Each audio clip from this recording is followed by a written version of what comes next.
अस्सलामुअलैकुम। प्रोग्राम किसान के नाम के साथ मैं हूं बिन्यामीन शौकत।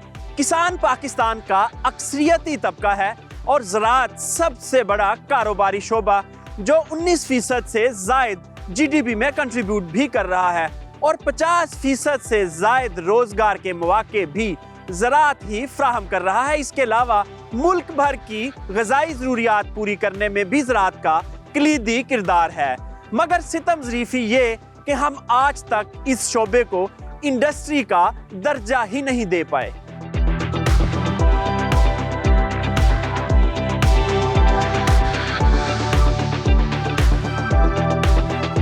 इस वक्त पाकिस्तान में तकरीबन 50 इदारे किसानों को ज़री कर्ज़ाजात की फराहमी कर रहे हैं, जिसमें 5 बड़े बैंक और 2 ख़ुसूसी बैंक जो सिर्फ किसानों के लिए बनाए गए हैं, ज़री तरक्याती बैंक और पंजाब प्रोविंशियल कोऑपरेटिव बैंक जो किसानों को सहूलियात दे रहे हैं। इसके अलावा 40 के करीब प्राइवेट बैंक्स भी किसानों को ज़री कर्ज़ाजात की फराहमी कर रहे हैं। आम तासुर ये है कि ये कर्ज़ाजात बाअसर और बड़े बड़े ज़मींदारों को ही मिलता है, क्योंकि छोटे किसान तो बैंकों के कागजात ही पूरे नहीं कर पाते। आज का प्रोग्राम ज़रई कर्ज़ाजात के हवाले से हम किसानों को बताएंगे कि कौन कौन से हुकूमती इदारे कितना कर्जा किसानों को दे रहे हैं और ये भी बताएंगे कि किस सूबे में किस फसल पर कितनी सब्सिडी दी जाती है और कर्जा हासिल करने के लिए कौन कौन से दस्तावेज़ात चाहिए होते हैं और इसका तरीकाकार क्या है। हमारे यहाँ 90% से जायद किसान ऐसे हैं जो 10 एकड़ से भी कम रकबे के मालिक हैं, जिनका कुल सरमाया उनकी फसल ही होती है, जिसे फरोख्त करके वो अगली फसल के लिए ज़री मुदाखिल खरीदते हैं। फसल की तैयारी का वक्त तकरीबन एक ही होता है, इसलिए तमाम किसान फौरी अपनी इजनास मंडी में फरोख्त के लिए लाते हैं, इसीलिए उन्हें कीमत इंतहाई कम मिलती है। ऐसे में किसान के लिए अगर सस्ते कर्जे दस्तयाब हों तो वो अपनी मसनूआत कुछ देर के लिए स्टोर कर सकते हैं। मगर हमारे यहाँ छोटे किसानों के लिए मुख्तलिफ बैंकों से कर्जे हासिल करना जुए शेर लाने के मुतरादिफ है।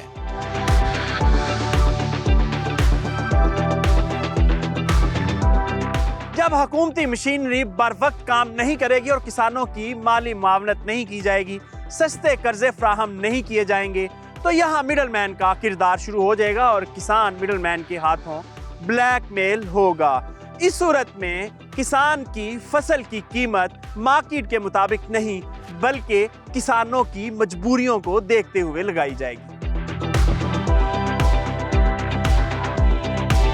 किसान फसल की कटाई के फौरन बाद अगली फसल की काश्त में मसरूफ हो जाते हैं और इस वक्त किसान को कैश की अशद जरूरत होती है, मगर मंडियों में किसान की मसनूआत कौड़ियों के भाव बिक रही होती हैं। किसान की मजबूरियों का फायदा उठाते हुए आड़ती और मिडलमैन किसान से सस्ते दामों खरीदारी करते हैं और मार्केट में रेट बेहतर होने पर फरोख्त करते हैं। यानी किसान सारा सीजन मेहनत करता है और मुश्किल से अपने अखराजात पूरे करता है, जबकि मिडलमैन चंद हफ्तों में किसान से ज्यादा पैसे कमा लेता है।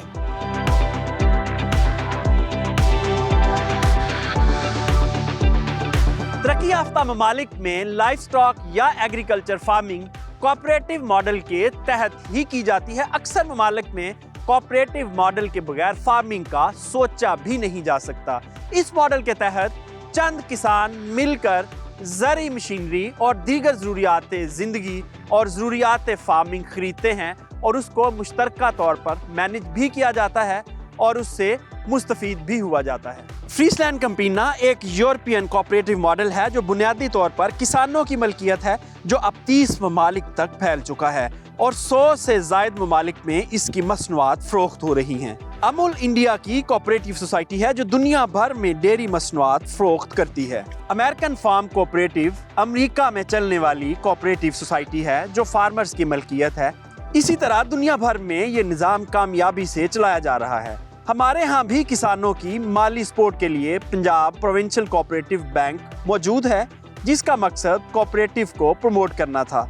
मगर पाकिस्तान में बड़ी बड़ी हाउसिंग सोसाइटीज तो कोऑपरेटिव मॉडल के तहत चल रही हैं, मगर किसानों का कोई भी बड़ा कामयाब मॉडल नजर नहीं आ रहा। आइए पंजाब प्रोविंशियल कोऑपरेटिव बैंक के मंसूबाजात के बारे में जानते हैं और ये भी देखते हैं कि अगर आप किसान होने के नाते इस बैंक से मुख्तलिफ इक़साम के कर्जाजात लेना चाहते हैं तो उसका क्या तरीकाकार है।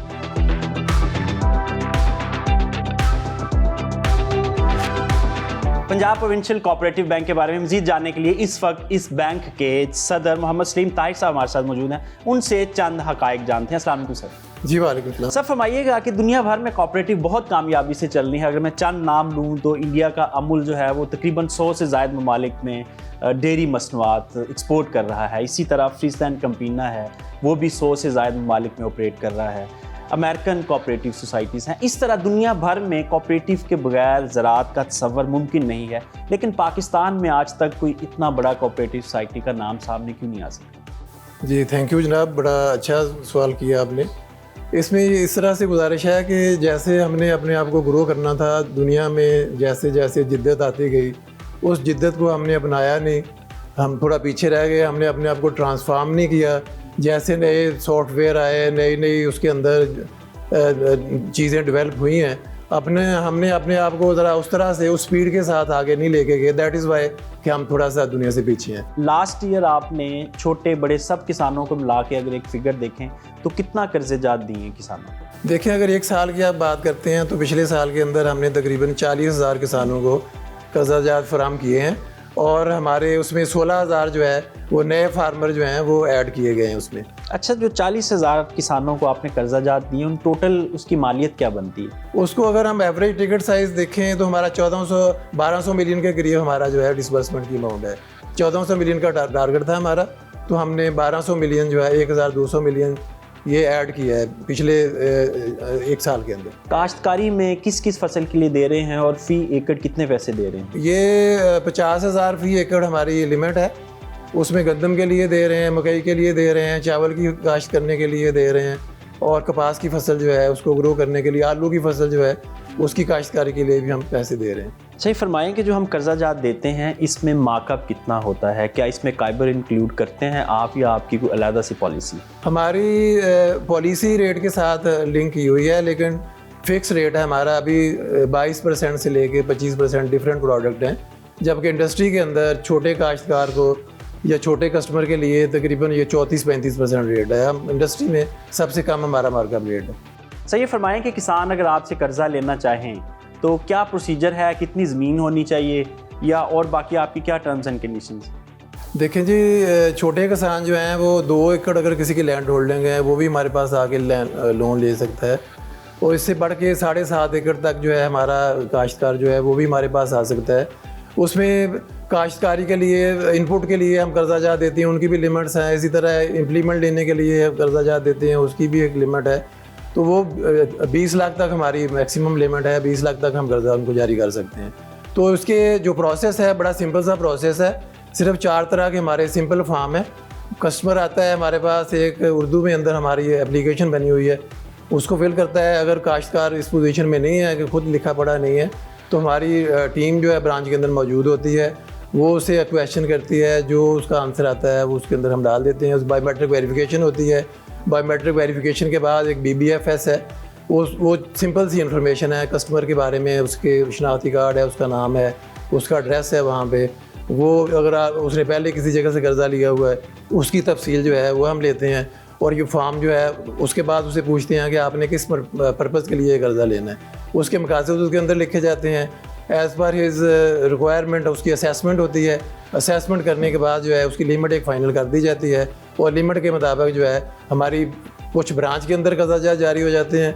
उससे जो बड़े कर्जा जात है 5 लाख तक हमारी ब्रांच दे देती है। उससे बड़ा कर्जा जो है जोन में आता है, और जोन में जो है मैक्सिमम टाइम हमारा 15 दिन का प्रोसेस का। ये फरमाया कि पासबुक कुछ बैंक को रिक्वायर्ड होता है, आपको भी पासबुक? जी, पासबुक के ऊपर भी हम कर्जा जात देते हैं। बेसिकली पासबुक के बगैर भी कर्जा जात हम दे देते हैं। जी मोहम्मद सलीम ताहिर साहब, आपके वक्त का बहुत शुक्रिया। किसान भाइयों, अगर आप भी कोऑपरेटिव बैंक से कर्जा जात लेना चाहते हैं तो पूरा तरीकाकार हमने आपको बता दिया।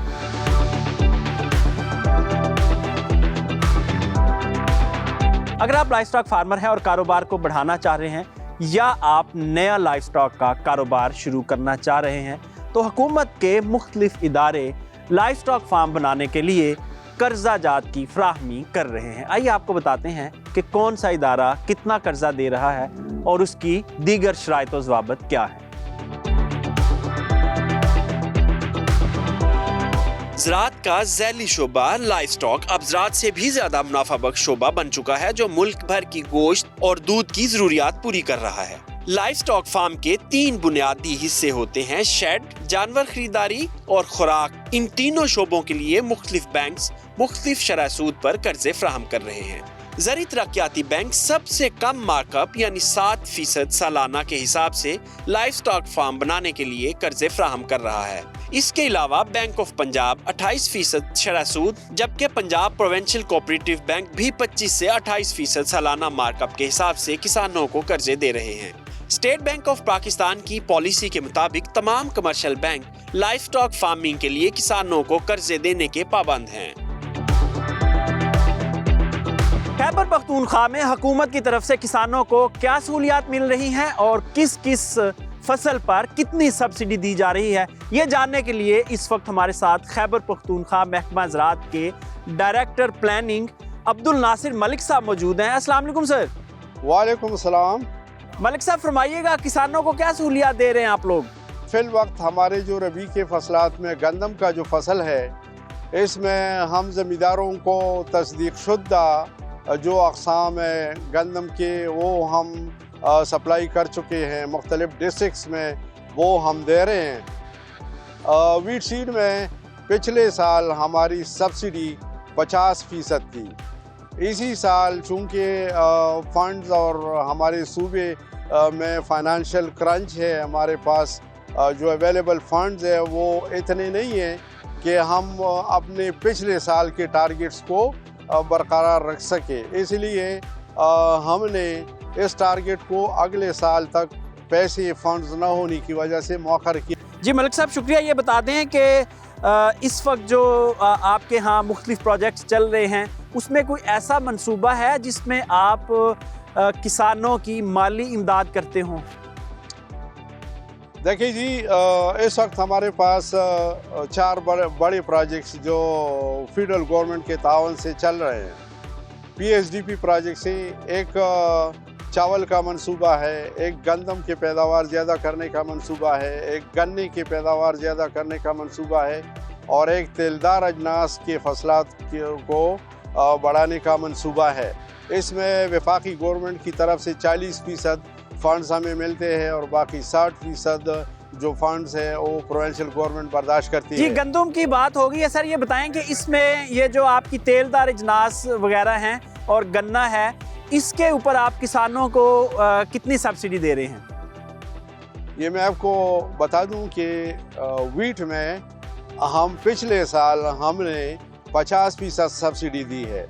इसी साल वफाकी गवर्नमेंट की तरफ से और सूबाई गवर्नमेंट की तरफ से इसी प्रोजेक्ट में हमें फंडिंग नहीं मिली, लिहाजा हम इसी साल इसी प्रोजेक्ट के तहत ज़मींदारों को सब्सिडी नहीं दे रहे। इसके मुतबादिल मैंने बात पहले कर दी कि मॉडल फार्म सर्विस सेंटर के ज़रिए, इनके मैनेजमेंट के ज़रिए हम किसानों को अपना पैदा करदा और पंजाब सीड का तुख़म सप्लाई कर रहे हैं, जो 30 से 40% सब्सिडी इसका बनता है। गन्ने का जो ताल्लुक़ है, जो प्रोजेक्ट है, इसमें गन्ने के अक़साम हम बिल्कुल वही सब्सिडाइज 50% सब्सिडी पे दे रहे हैं, फ्री भी दे रहे हैं। इसमें फ्री डिमॉन्स्ट्रेशन प्लाट भी हम कर रहे हैं। वीट में भी ये चारों प्रोजेक्ट्स है, इसमें हमारे फ्री डिमॉन्स्ट्रेशन प्लाट्स भी है, सीड मल्टीप्लिकेशन प्लाट्स भी है और खाद पे भी हम 50% सब्सिडी दे रहे हैं। जी अब्दुल नासिर मलिक साहब, आपके वक्त का बहुत शुक्रिया। किसानों को मॉडल फार्म के तहत खैबर पख्तूनख्वा में भी सब्सिडी की फ्राहमी जारी है। ज़राई तरक्याती बैंक 1961 में कायम किया गया था, जिसका मकसद किसानों को कर्जे फ्राहम करना था ताकि वो खुद मुख्तार तरीके से ज़राअत कर सकें और आड़ती के चुंगल से निकल सकें। मुख्तसर ब्रेक, और ब्रेक के बाद आपको बताएंगे कि अगर आप भी किसान हैं और ज़राई तरक्याती बैंक से कर्जा लेना चाहते हैं तो आपको कितना कर्जा मिल सकता है और उसके लिए कौन कौन से दस्तावेजात दरकार होते हैं। स्टे विद अस।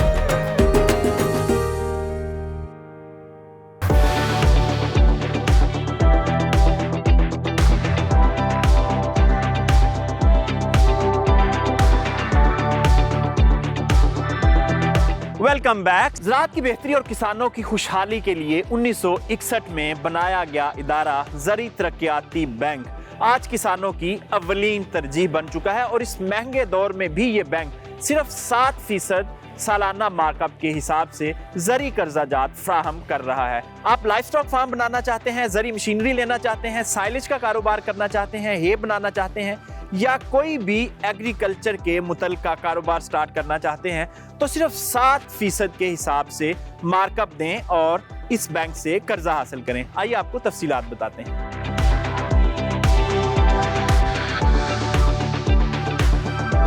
दुनिया भर में ज़राअत को हुकूमत की तरफ से सब्सिडीज फराहम की जाती हैं ताकि खुराक और दीगर ज़री मसनूआत की मकामी पैदावार में इजाफा हो और इम्पोर्ट पर दारोमदार कम से कम हो। इसी सिलसिले में पाकिस्तान में 1952 में ज़री तरक्याती मालियाती कारपोरेशन नामी इदारा बनाया गया और 1957 में ज़री बैंक ऑफ पाकिस्तान कायम किया गया। दोनों के मकासद मिलते जुलते होने के बायस इन इदारों को फरवरी 1961 में आपस में जम कर दिया गया और एक नया इदारा ज़री तरक्याती बैंक ऑफ पाकिस्तान कायम हुआ जो आज तक किसानों के मुआशी मसाइल हल करने में कोशां है।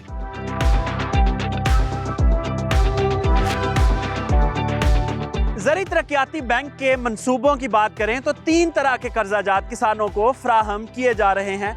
ज़री मुदाखिल यानी बीज और खाद के खरीदने के लिए पैसे और उसके अलावा मशीनरी की खरीदारी के लिए कर्जाजात की फराहमी और आखिरी लाइफ स्टॉक फार्म बनाने के लिए और जानवरों के शेड्स बनाने के लिए कर्जों की फराहमी। आइए आपको बताते हैं कि अगर आप भी ज़री तरक्याती बैंक से कर्जाजात लेना चाह रहे हैं तो आपको किन किन दस्तावेजात की जरूरत होगी और क्या क्या शराइत पूरी करनी पड़ेंगी।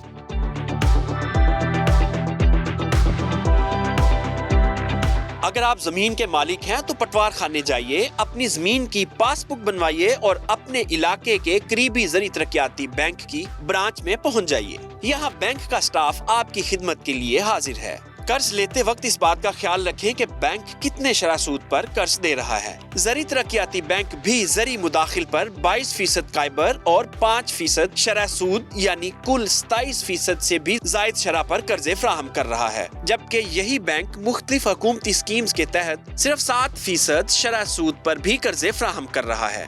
बैंक से कर्ज हमेशा किसी स्कीम के तहत ही लेना फायदेमंद होता है।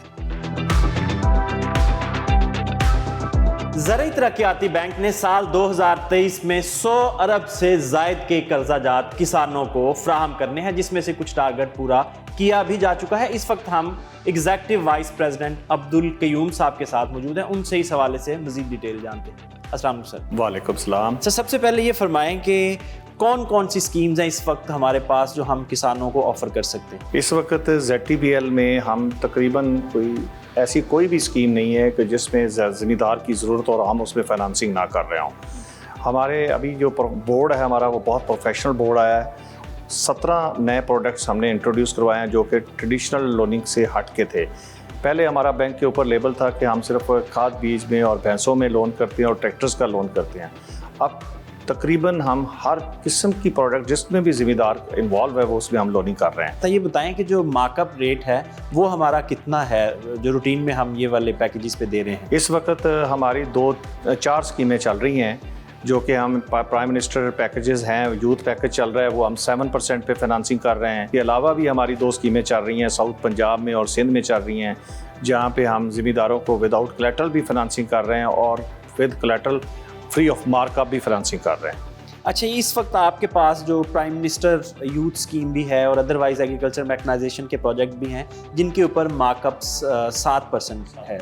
ये फरमाएं कि जो रूटीन में हम जो ज़री मुदाखिल के लिए किसान कर्जाजात लेते हैं जिस तरह खाद बीज और ज़री अद्वियात, तो उसके ऊपर मार्कअप कितना है? वो हमारा चल रहा था कि 7 मार्कअप चल रहा था 5% प्लस काइबर। सर, दोनों के मकासद अलहदा हैं, एक इनपुट है दूसरा मशीनरी है और ऑब्वियसली कंडीशंस भी डिफरेंट होंगी। जिस बंदे को इनपुट के लिए कर्जा चाहिए उसको आप मशीन का कैसे दे सकते हैं?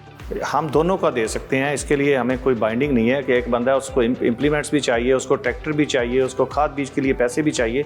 हम एक ही बंदे को अगर 5 चीज़ें चाहिए तो 5 दे सकते हैं। सर, फिर मशीन के लिए दिया गया लोन इनपुट कैसे खरीद सकता है उससे? वो हम इनपुट के लिए अलहदा देते हैं पैसे। मशीन के लिए अलग देते हैं। वो काइबर प्लस 5% पे वही 7% पे जो चल रही है हमारी स्कीम में, हम वो दोनों चीज़ें अवेल कर सकता है। वो ट्रैक्टर भी ले सकता है उसी स्कीम में, उसी स्कीम में वो खाद बीज के लिए भी पैसे ले सकता है, उसी स्कीम में वो डेयरी के लिए भी पैसे ले सकता है। कहा जाता है कि आपका प्रोसेस बड़ा कॉम्प्लिकेटेड है, पहले पासबुक बनवाएं, फिर वो वेरिफिकेशन करवाएं, फिर जाके कहीं कर्जा मिलता है। तो इस पे कहाँ तक सच्चाई है और प्रोसीजर है क्या कंप्लीट? वो इस वक्त इंडस्ट्री में अगर कुछ सबसे फास्ट प्रोसीजर है तो वो हमारा है।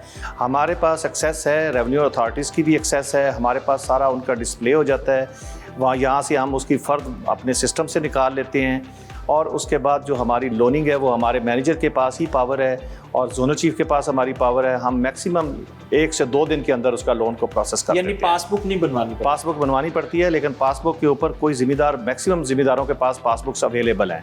अगर बनवानी भी पड़ती है तो ये पटवारी का 1 दिन का काम है, सारा रिकॉर्ड अब कंप्यूटराइज्ड हो गया हुआ है। अच्छा, ये फरमा दें कि कम से कम और ज़्यादा से ज़्यादा कितना आप लोन देते हैं, फी एकड़ कितना लोन देते हैं, और किसान जो है वो जिसके पास 2-4 एकड़ हैं, क्या वो भी ये फैसिलिटी अवेल कर सकते हैं? बिल्कुल, अगर उसके पास 1 एकड़ है तब भी वो फैसिलिटी अवेल कर सकता है। हम उसको पर क्रॉप के लिए, क्रॉप का डिफरेंट क्रॉप्स के लिए डिफरेंट उसके लिए अमाउंट उसको फाइनेंस करते हैं जितनी उसकी ज़रूरत है। जिस तरह अब उसके लिए ज़रूरत है, अगर वो उसने गंदम काश्त करनी है तो वो 1 लाख रुपए तक हम उसको दे देते हैं। मूंजी काश्त करनी है तो तब भी हम उसको तकरीबन लाख रुपए तक उसको लोन दे देते हैं। शुगर केन काश्त करनी है या पोटैटो काश्त करनी है तो उसको हम 1.5 लाख रुपए तक भी पर एकड़ का लोन फराहम कर देते हैं। एक किसान अगर वो हमारा कोलैटरल पूरा करता है और उसकी ज़रूरत है, उसने ट्रैक्टर लेना है या कोई और मशीनरी लेनी है या उसने खाद बीज के लिए उसके पास ज़मीन ज़्यादा है काश्त करनी है, तो हम उसको 5 मिलियन तक दे सकते हैं एक बार। अगर किसी के पास ज़रे ज़मीन नहीं है लेकिन वो एग्री इम्प्लीमेंट लेके कोई कारोबार करना चाहता है, जैसे साइलेज बनाने का कारोबार है, हे बनाने का कारोबार है, बाकी कमर्शियल डेयरी शेड्स हैं, तो उसके लिए क्या ऑप्शंस हैं? वो क्या अपनी कोलेट्रल के तौर पे यानी ज़मानत के तौर पे क्या चीज़ जमा करें? अगर उसके पास शेड अपने हैं और उसके पास कोलेट्रल देने के लिए कोई रेजिडेंशियल घर है, प्लॉट है, तो हम उसको कैटर करते हैं, उसको हम फाइनेंस करते हैं। यानी किसी भी किस्म की प्रॉपर्टी जो है वो आप प्लज करके लोन दे देते हैं? हम लोन दे देते हैं। सर, ख़वातीन बड़ी ज़राअत में आ रही हैं और इस वक्त ज़ाहिर है हमारा 51% के करीब हैं ख़वातीन, तो कोई स्पेशल लोन स्कीम जो ख़वातीन को कैटर करती है? जी बिल्कुल, इस बैंक ने अभी हमने रिसेंटली एक स्कीम शुरू की है, वीमेन एम्पावरमेंट के नाम से स्कीम शुरू की है। प्राइम मिनिस्टर यूथ स्कीम में कर रहे हैं, 7% के ऊपर जाके हम कर रहे हैं। उसमें वो सिलाई मशीनें लें, पैकिंग का काम करें, घर में बैठ के भेड़ बकरियां पालें, ट्रैक्टर्स लें हमसे, और जितने भी कोई उनके रिलेटेड जो एग्रीकल्चर रिलेटेड हैं, मवेशी पालें, शहर की मक्खियाँ पालें, नर्सरी का काम करें, तो हम उनको 7% पे ये फाइनेंसिंग कर रहे हैं। जिसकी वजह से आपके वक्त का बहुत शुक्रिया किसान भाई। बहुत ज़बरदस्त पैकेजेस हैं आप दोस्तों के लिए ज़राई तरक्याती बैंक के पास, तो आप भी अपने इलाके में, पाकिस्तान भर में ये कर्जा जात अवेलेबल हैं, आप भी हासिल कर सकते हैं। ज़राअत के लिहाज से पंजाब के बाद सिंध हमारा दूसरा बड़ा सूबा है। हुकूमत की तरफ से सिंध के काश्तकारों के लिए किस किस्म की सब्सिडी दी जा रही है, आइए ये सिंध के डायरेक्टर एग्रीकल्चर डिपार्टमेंट से ही जानते हैं।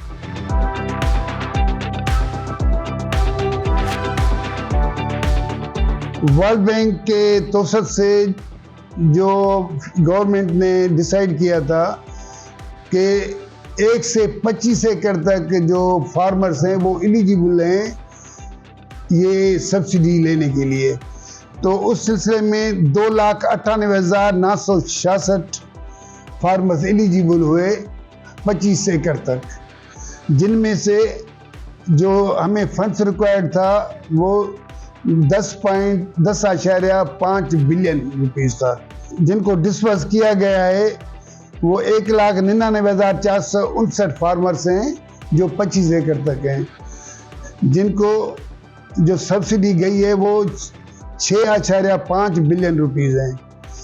इस सिलसिले में जो एलिजिबिलिटी जो क्राइटेरिया है स्मार्ट फार्मर्स की, जैसा आपने सवाल किया, तो वो 90% तक वो हमारे स्मॉल फार्मर्स हैं जिनको ये सब्सिडी गई है, और हमने बड़े ज़मींदारों को सब्सिडी नहीं दी, ये गवर्नमेंट की पॉलिसी थी। पाकिस्तान भर में सूबाई हुकूमतों की तरफ से मुख्तलिफ इकसाम की सब्सिडीज फराहम की जा रही हैं ताकि किसान बआसानी अपनी फार्मिंग कर सके। मुख्तसर ब्रेक, और ब्रेक के बाद आपको बताएंगे कि किस सूबे में किस मंसूबे के तहत किस फसल पर कितनी सब्सिडी दी जा रही है और आप वो सब्सिडी कैसे हासिल कर सकते हैं। स्टे विद अस।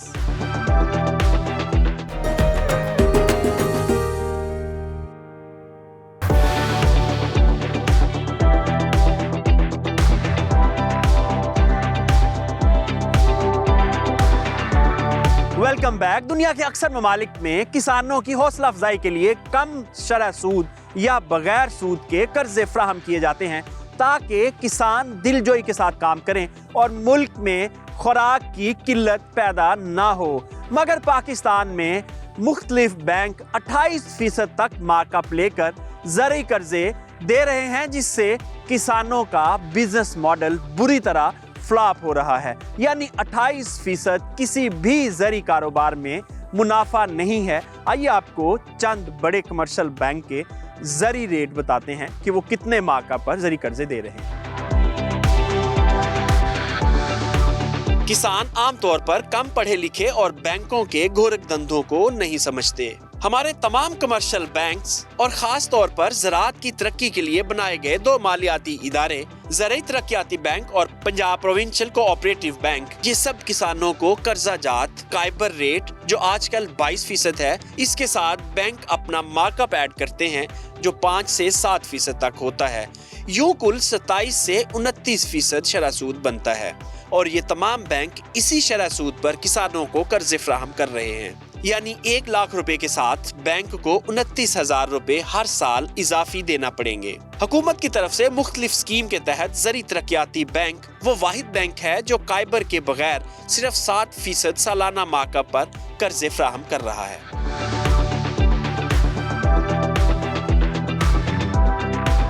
हमारे साथ इस वक्त एक किसान मौजूद हैं जो बैंक से कर्जा लेकर फार्मिंग का काम कर रहे हैं। उनसे पूछते हैं कि उनका ये तजुर्बा कैसा रहा। अस्सलाम वालेकुम। वालेकुम अस्सलाम। जी उमैर साहब, फरमाइएगा, आपने कर्जा लेके कुछ जानवर लिए थे तो उनका क्या रिजल्ट निकला? बैंक से जो फाइनेंस है जो काइबर रेट के ऊपर हो रहा है वो 22 से 28% के ऊपर है, तो उसके ऊपर ले के और जानवर हमने ख़रीदे हैं, ले के जानवर लिए हैं। 2 जानवर उससे हमने परचेज़ किए हैं, जानवर लिए हैं, और उसके बाद 4 से 5 माह उनका जो है ना मिल्किंग पीरियड है। उसकी मिल्किंग की उसकी वो सेल करके उसकी वापसी रिटर्न करके उसके बाद जब बैंक को उनकी पेमेंट वापस करनी है तो समझ लें कि इंटरेस्ट वापस करने के लिए भी जानवर बेचने पड़े हैं। ये कॉस्ट बहुत हाई, बोरिंग कॉस्ट बहुत ज़्यादा हाई है। अगर इसको फीजिबल करना है तो ये काइबर रेट से इसको हटा के गवर्नमेंट को चाहिए सब्सिडाइज लोन दे। तो आपने जो लोन लिया है वो गवर्नमेंट से सब्सिडाइज नहीं था? नहीं, काइबर रेट के ऊपर था।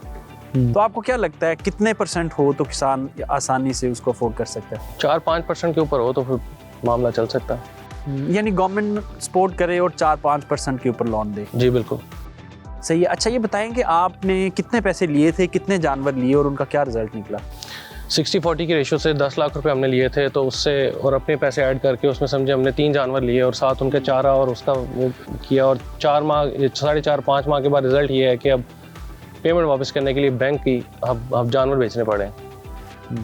चले उमैर साहब, ये तो बहुत अच्छा एक्सपीरियंस नहीं रहा आपका। तो हुकूमत अगर किसानों को वाकई कोई इंसेंटिव देना चाह रही है या ज़रूरी कर्जे देना चाह रहे हैं फार्मिंग के लिए, तो उनको मार्कअप कम करना पड़ेगा।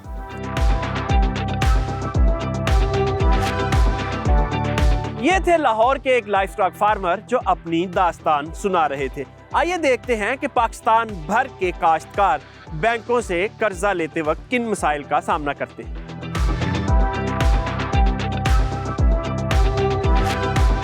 हमें किसी किस्म की कोई कर्जे की सहूलत नहीं मिली है। जितना कुछ भी हमने किया है सारा अपनी मदद आपके तहत कर रहे हैं।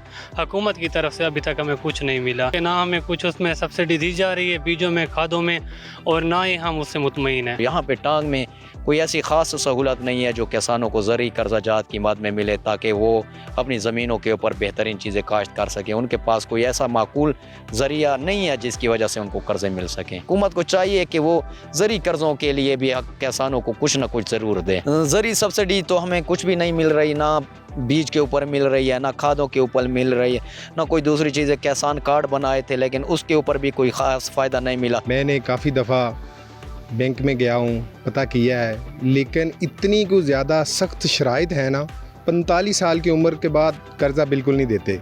हमारे वालिद साहब उनके नाम ज़मीन, अक्सर ज़मींदारों का सिस्टम ही ऐसा होता है कि जिन बच्चों के नाम ज़मीन ही नहीं होती, ठीक है, उनके बुज़ुर्ग कर्ज़ा लेना चाहते हैं लेकिन वो धक्के खा खा के आते जाते, बिल्कुल शराइत ही इतनी सख्त है कि बंदा इससे फ़ायदा उठा ही नहीं सकता। महकमा ज़राअत वाले हर साल 6 माह बाद, साल बाद काफ़ी सारे ज़रूरी इम्प्लीमेंट्स जो हैं वो किसानों को देते हैं, लेकिन उनसे वही बंदा फ़ायदा उठाता है जो उनका कार्य खास है। सानू बिल्कुल सबसिडी ਜਿਹੜੀ ਨਾ ਹੋਣ ਦੇ ਬਰਾਬਰ ਮਿਲਦੀ ਹੈ।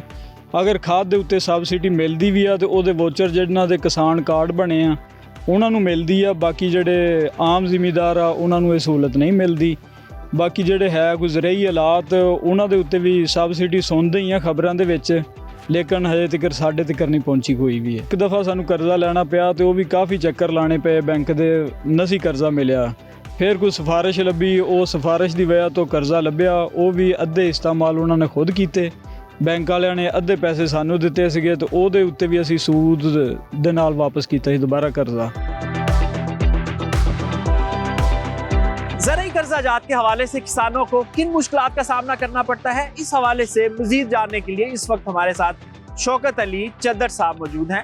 चद्दर साहब सदर हैं चैम्बर ऑफ एग्रीकल्चर पाकिस्तान के। सर फरमाइएगा, जो गवर्नमेंट की मुख्तलिफ स्कीम्स के तहत किसानों को कर्जा मिल रहा है, क्या किसान उससे खुश हैं? किसानों को ज़रूरी कर्जा जात के हवाले से तो मसाइल ही मसाइल हैं, क्योंकि इस वक्त जो ज़रूरी कर्जा जात का सिस्टम है वो चाहे शेड्यूल बैंक हों या गवर्नमेंट के कोऑपरेटिव बैंक्स या एग्रीकल्चर डेवलपमेंट बैंक, क्योंकि उनके अंदर जो शरह सूद है इस वक्त ज़रूरी कर्जा जात के हवाले से वो बहुत ज़्यादा है। इस वक्त तकरीबन 28% जो है वो शरह सूद चल रही है ज़रूरी कर्जा जात की स्कीमों के हवाले से, मुख्तलिफ स्कीमों के हवाले से। और दूसरा बड़ा प्रॉब्लम जो है कि हमारी लैंड होल्डिंग जो है वो तकरीबन 90% काश्तकार जो हमारा वो छोटा काश्तकार है, और कोई भी ऐसी इस वक्त ज़रूरी कर्जे की स्कीम नहीं है जो छोटे काश्तकार के लिए सपोर्टिव हो। चंदर साहब, इस वक्त जो पंजाब प्रोविंशियल कोऑपरेटिव बैंक है वो 2 एकड़ के काश्तकारों को भी कर्जा दे रहा है, मगर उसकी जो परसेंटेज है, शरह सूद है, वो 22% है।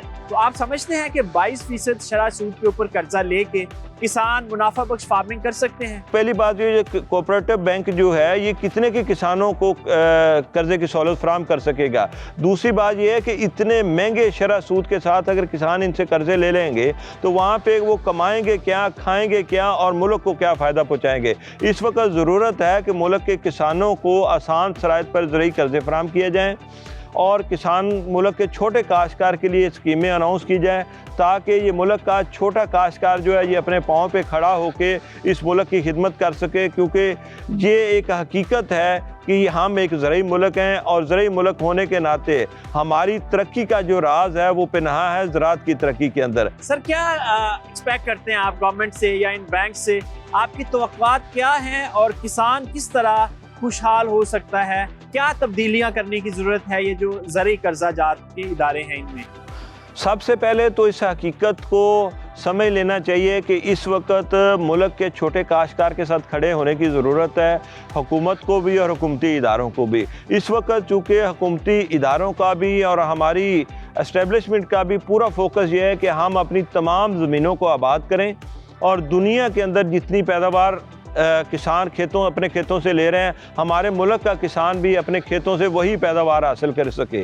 एक बड़ी पॉलिसी जिसके अंदर चेंज करने की ज़रूरत है कि हमारे तमाम शेड्यूल बैंक्स को भी और हमारे तमाम हुकूमती बैंक्स को भी, हुकूमती इदारों को भी ये बात समझ लेनी चाहिए कि इस वक्त छोटे काश्तकार को बिला सूद ज़रूरी कर्जे फराहम करने की ज़रूरत है। जी शौकत अली चद्दर साहब, आपके वक्त का बहुत शुक्रिया। आपने दुरुस्त फरमाया कि 22 से 28% शरह सूद के ऊपर कर्जे लेकर किसान फार्मिंग नहीं कर सकता।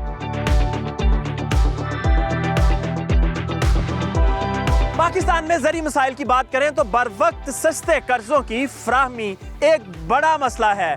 किसानों को बर वक्त कैश की अदम दस्तयाबी से फसलों की काश्त में मसाइल का सामना करना पड़ता है और बाद में आड़ती बीच में आ जाता है, जो बड़े मसाइल का बायस बनता है। अब तक की सूरत हाल के मुताबिक पाकिस्तान में ज़रूरी कर्जों की सूरत हाल गैर तसल्ली बख्श है। अगर हुकूमत इस सेक्टर को प्रमोट करना चाहती है तो किसानों को सस्ते ज़रूरी कर्जे देना होंगे। मुख्तसर ब्रेक और ब्रेक के बाद ज़रूरी हालात हाजरा और मौसम की सूरत हाल। स्टे विद अस।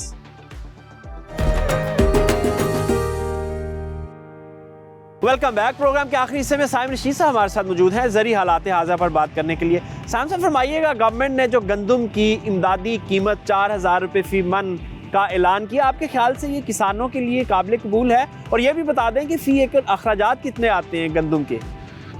वालेकुम सलाम जी। गवर्नमेंट ने इस साल 4000 रुपये फ़ी 40 किलोग्राम गंदम की स्पोर्ट प्राइस का अनाउंसमेंट की है, जो कि पिछले साल से आपकी तकरीबन 100 रुपये ज़्यादा है।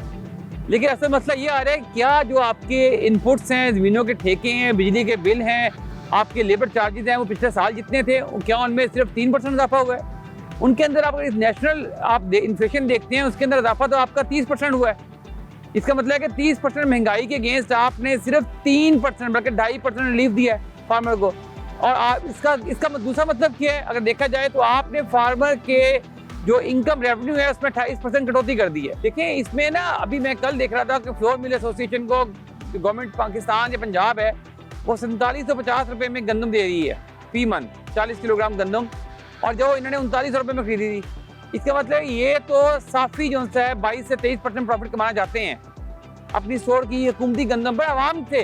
तो साइम साहब, फिर ये सब्सिडी का या ये जो इमदादी कीमत स्पोर्ट प्राइस कहते हैं, इसका वर्ड खत्म कर दें, तो उल्टा कमा रहे हैं। यही तो मेरी बात है कि स्पोर्ट प्राइस से कोई ना हुई, आपने इसको कारोबार बनाया हुआ है कि आप सस्ती गंदम लेते हैं और मार्केट कीमत में जो आप फरोख्त करते हैं उसमें आप 22-23% प्रॉफिट निकाल रहे हैं। साइम साहब, गन्ने के साथ भी कुछ इसी तरह का ही हुआ है। जो एक्सपेक्टेड प्राइस थी, जो किसान तवक्का रख रहे थे हुकूमत से, वो वाली कीमत ऐलान नहीं किया गया पंजाब की तरफ से। क्या समझते हैं, गंदम के बाद गन्ना भी अब किसानों के लिए फ़ायदे की बजाय नुकसान वाली फसल बन गई है? गन्ना तो बिल्कुल नुकसान की फसल बन चुकी है। 400 रुपये मन से मुराद ये है कि आपका गन्ना कटौतियाँ होकर उसका मॉइस्चर लॉस करके जो गन्ने की पैदावार आ रही है, तकरीबन एक फार्मर का जो गन्ना बिकेगा 3-3.5 लाख के दरमियान बिकेगा, उसको हासिल होगा रेवेन्यू, और उसके अखराजात ठेका निकाले, अखराजात निकाले, पानी की कॉस्ट निकाले, उसकी लेबर निकाले, ऑलमोस्ट वो तकरीबन बराबर पे जा रहा है। अच्छा सैम साहब, तीसरा एक और मसला है, किसान के साथ जब सेल की बात आती है तो मसाइल ही मसाइल हैं।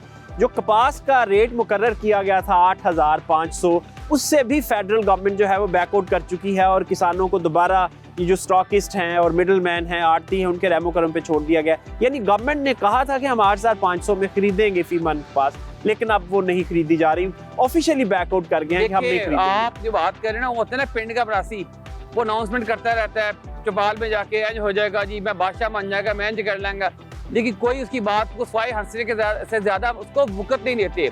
हुकूमत क्या कर रही है इस वक्त? जो अनाउंसमेंट करती है उसे बैकअप कर लेती है। क्या अगर आपने सिर्फ नोटिफिकेशन अनाउंसमेंट के लिए करनी है तो जनाब आप इतना तरद्दुद क्यों कर रहे हैं? आप हमें बताएं, हम डेली का अनाउंसमेंट करेंगे जी कि तमाम मिनिमम कम अज कम तनख्वाह 1 लाख रुपए कर दी, गन्नम की इमदादी कीमत 6000 रुपये बंद कर दी, गन्ने की कीमत हमने 700 रुपये बंद कर दी। जब देना ही नहीं है कुछ, हमने अनाउंसमेंट करनी है तो मुझसे करवा ले। साम साहब, इस वक्त मौसम की सूरत हाल जानने के लिए असलम चौधरी साहब हमारे साथ मौजूद है, उनसे पूछते हैं कि अगला हफ्ता मौसम कैसा रहेगा। अस्सलाम वालेकुम सर। शुक्रिया बिनियामिन। आने वाले वीक के दौरान मौसम की सूरत हाल इस तरह रहने का इम्कान है। इस्लामाबाद और अटक चकवाल अजला में बारिश का इम्कान है, जबकि लाहौर समेत पंजाब के अक्सर मकामात पर मौसम खुश्क रहने का इम्कान है। कराची समेत सिंध के अक्सर मकामात पर मौसम खुश्क रहेगा। कोयटा समेत बलूचिस्तान के अक्सर मकामात पर मौसम सर्द और खुश्क रहेगा, जबकि पेशावर और मालाकंड डिवीज़न में हल्की बारिश का इम्कान है। नार्दर्न एरियाज़ और कश्मीर में बारिश का इम्कान है। जी सर, ठीक है, ये भी फरमा दें कि अगले हफ्ते दर्जा हरारत कहाँ तक गिरने के इम्कानात हैं? जी, गुज़श्ता वीक में बारिश की वजह से जो पंजाब में स्मोक थी उसका काफ़ी ज़्यादा जो पोल्यूशन है कम हुई है। आने वाले वीक के दौरान इस्लामाबाद में minimum temperature 8 degree centigrade, Lahore में 14 डिग्री सेंटीग्रेड, कराची में 22 डिग्री सेंटीग्रेड, कोयटा में 5 डिग्री सेंटीग्रेड, पेशावर में 9 डिग्री सेंटीग्रेड, गिलगित में 2 डिग्री सेंटीग्रेड, जबकि मुजफ्फराबाद में 60 डिग्री सेंटीग्रेड तक रहने का इम्कान है। जी असलम साहब, आपके वक्त का बहुत शुक्रिया। साम साहब फरमाइएगा, आप अगला हफ्ता बिल्कुल क्लियर है। देखें, रबी की फसल के लिए जो इस वक्त टेम्परेचर है आइडियल हो चुका है, इसमें बेहतरीन रबी की काश्त हो सकती है। मसला सिर्फ ये है कि जहाँ पर ये भारी बारिश हुई है वहाँ पर ज़मीन आपकी अब तरबतर में आ गई है, और ये 4 से 5 या 1 हफ्ता भी ले सकती है। इंतज़ार करता है ज़मीन की साख कैसी है कि दोबारा वतन कंडीशन में आए, आप इसमें बिजाई कर सकें। लेकिन मैं किसानों को मशवरा दूंगा जहाँ पर ज़मीन बहुत ज़्यादा गीली है वहाँ पर गपचट का तरीकाकार इख्तियार कर लें। जी साइम साहब बहुत शुक्रिया। इसके साथ ही प्रोग्राम का वक्त खत्म होता है, इजाज़त दीजिए, खुदा हाफिज़।